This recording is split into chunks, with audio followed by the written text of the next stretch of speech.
See, basically, first of all, let's look at where I come from.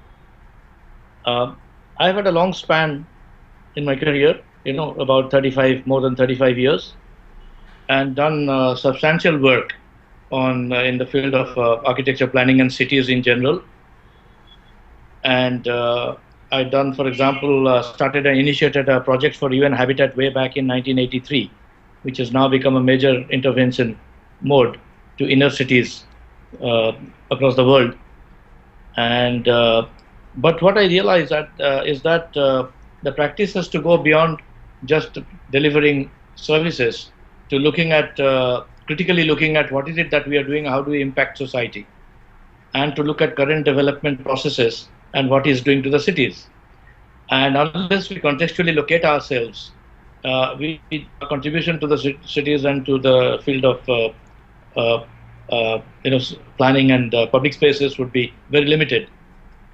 And having had some experience in academics and practice at both, both in India and elsewhere, I realized that it's time to float the idea of UT Lab, Urban Transformation Lab, which we discussed, Habitat Urban Transformation Lab, which will sort of put the discussion on the public domain and public space and shared cities in the middle. Uh, the idea here is to what is the lab about? See, the lab is a kind of an initiative that is going to be a bridge between academics and practice, and that will constantly raise questions and critically look at even our own interventions. And learning process is the fundamental aspect of it. Actually implement projects and then focus on the learning process to theorize, to conceptualize, and spread the debate and discussion wider. And what it would do, concretely speaking, is collaborate with professionals, professional bodies, NGOs, and even schools of architecture and planning, and to carry out projects in the field. And then to organize events, which will consist of workshops, seminars, conferences, studio work, by students in a very concentrated mode, like for example, a week or 2 weeks each. And focus would be on documentation and dissemination and larger sort of generating wider debate. Now, let me talk a little bit about this whole current state of cities. The current state of cities is, as you know, is very, everybody is talking about inclusivity and sustainability, but in a very narrow framework of delivery of infrastructure and goods and services. I think, but it still remains a divided city.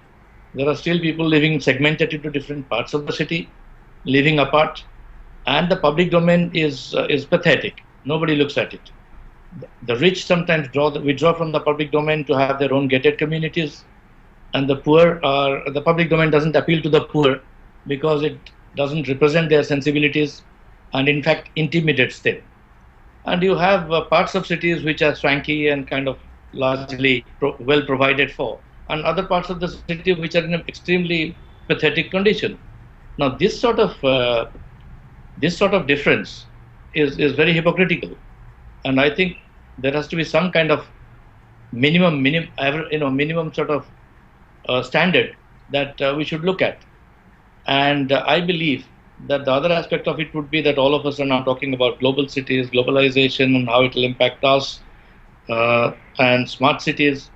But we're not going to repeat what Singapore or Hong Kong has achieved. We have to look at our own urban conditions, our own communities, and our state of economic development.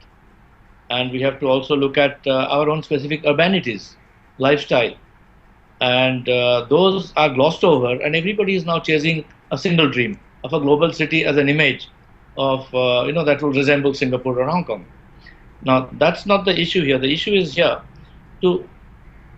in our context, it's very important, I think, to look at regeneration of existing. The regeneration of existing cities is what I would consider should be the fundamental, the backbone of smart cities.